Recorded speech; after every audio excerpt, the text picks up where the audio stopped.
नमस्कार दोस्तों, ऑलराउंडर गुरु विशाल सर में आपका स्वागत है। आइए आज देखते हैं साइंस का एक topic, what is difference between living things and non living things. Living things उसको बोलते हैं, आप लोग भी सुनते रहेंगे, सुन रहे सब लोग ना।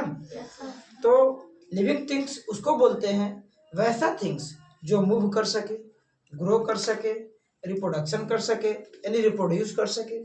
समझ रहे हो ना? रिप्रोडक्शन एक प्रकार का प्रोसेस है, मेथड है, जिसके अंदर रिप्रोड्यूस किया जाता है एक नए ऑफस्प्रिंग को, उसको रिप्रोडक्शन बोलेंगे। तो हम लोग आज बात कर रहे हैं कि लिविंग थिंग्स किसको बोलेंगे और नॉन लिविंग थिंग्स किसको बोलेंगे।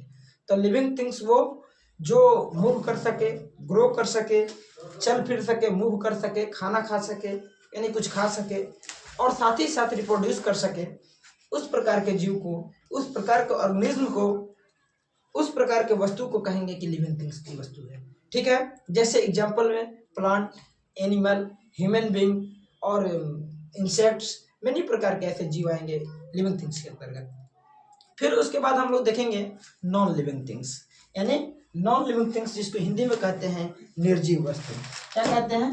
निर्जीव वस्तु। निर्जीव वस्तु किसे कह सकते हैं?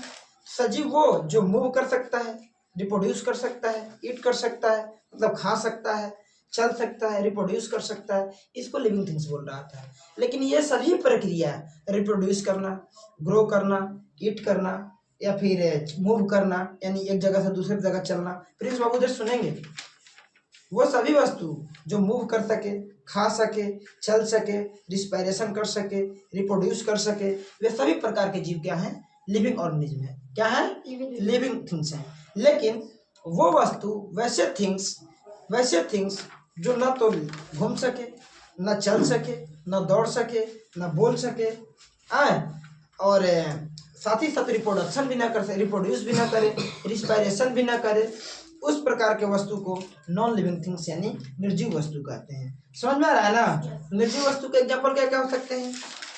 तो एक चीज यहाँ फंस रहा है, अगर मैं बोलूंगा कि ग्रो कर सके, तो ग्रो देखिए, प्लांट पर्वत भी ग्रो होते हैं। जैसे पर्वत है, पूरा तेज से आंधी चल रही है, और आंधी चल रही है और कुछ धूल कण उड़कर उस हवा के साथ में पहाड़ से टकराकर उसमें कुछ उसके कण रह गए, तो कहीं ना कहीं उसमें भी ग्रो हो रहा है। हो रहा है कि नहीं हो रहा है? उसमें भी धूल इकट्ठा हो गया, तो बढ़ रहा है कि नहीं बढ़ रहा है? तो इसका मतलब कह सकते हैं ग्रोथ नॉन लिविंग थिंग्स में भी होता है। मैंने बात किया मूव करने का, तो मान लो हम लोग तो एक जगह से दूसरी जगह चले जाते हैं, लेकिन मोटरसाइकिल भी तो एक जगह से दूसरी जगह चला जाता है, तो मूव तो वो भी कर रहा है। तो क्या लिविंग थिंग्स है वो? नहीं। ये भी कंफर्म नहीं कर रहा है कि मूव भी कंफर्म नहीं कर रहा है कि लिविंग थिंग्स है कि नॉन लिविंग थिंग्स है, क्योंकि मूव लिविंग थिंग्स भी करता है और